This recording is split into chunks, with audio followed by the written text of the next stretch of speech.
In this video, I'll show you how to play License to Confuse by Sebadoh off of the Bakesale record. But before we begin, remember to like this video and subscribe on YouTube. I'll be posting new videos every week, and leave a comment what you like, what you don't like, what you'd like to see next. And here we go. All right, so this is a pretty fun song to play. It's short, but it has a lot of changes, and it seems like once you get kind of into one part, it kind of changes to a next part, so it kind of keeps you on your toes. So to begin, you're going to tune your guitar a half step down from standard. So you're going to tune basically E flat, A flat, D flat, G flat, B flat, E flat, going from the low string to the high string. Now when I tune down, I use a tuner, to get the notes right.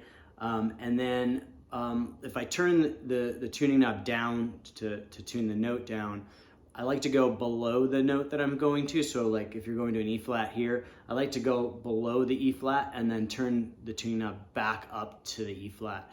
That way it kind of keeps the strings tighter, it puts some more tension on it, and it'll help you stay in tune a little better. Also, if you're using a guitar like this with a floating tremolo system, you're probably gonna have to tune like over and over again.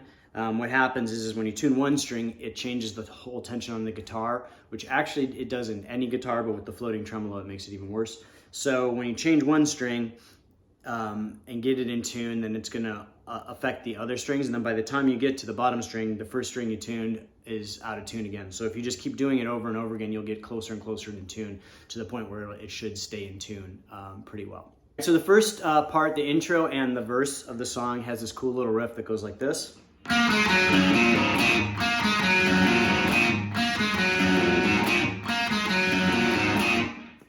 So slowly it's like this.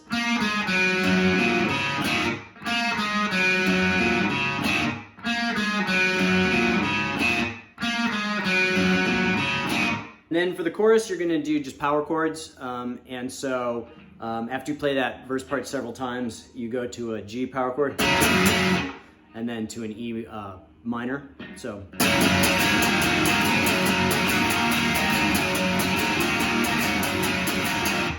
And then that last time, I think it's the fourth time, you're going to, instead of playing you just play it once, so. And then go back into the original riff.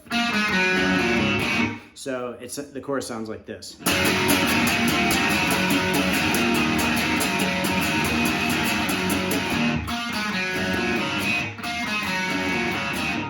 And then you go back, that's the beginning of the verse. So then after the chorus, you're gonna go into this bridge part, which is kind of like a higher pitch version of the original riff.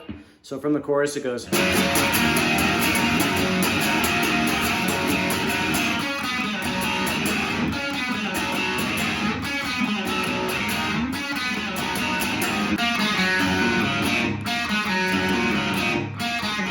And then back into the original riff. After you play that original intro riff again a few times, it goes into the higher part, that kind of the ending of the higher part with the power chords.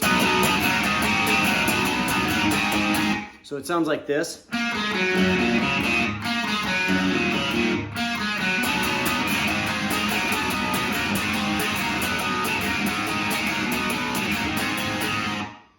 And then it goes into another kind of, I guess, outro type part.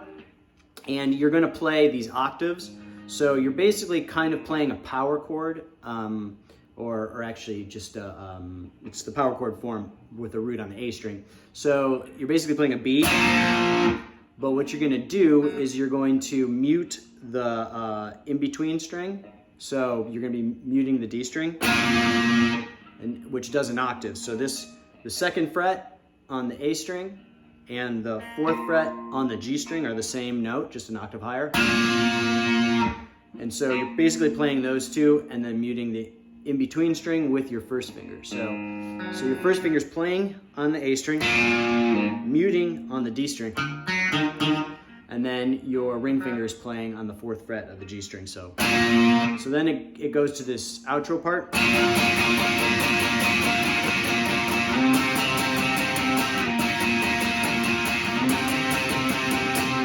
And then it's going to play a G chord with playing the third fret on the B and E strings. So, and then you're going to lift off, so it's open on the B and E string. So all the way through that part sounds like.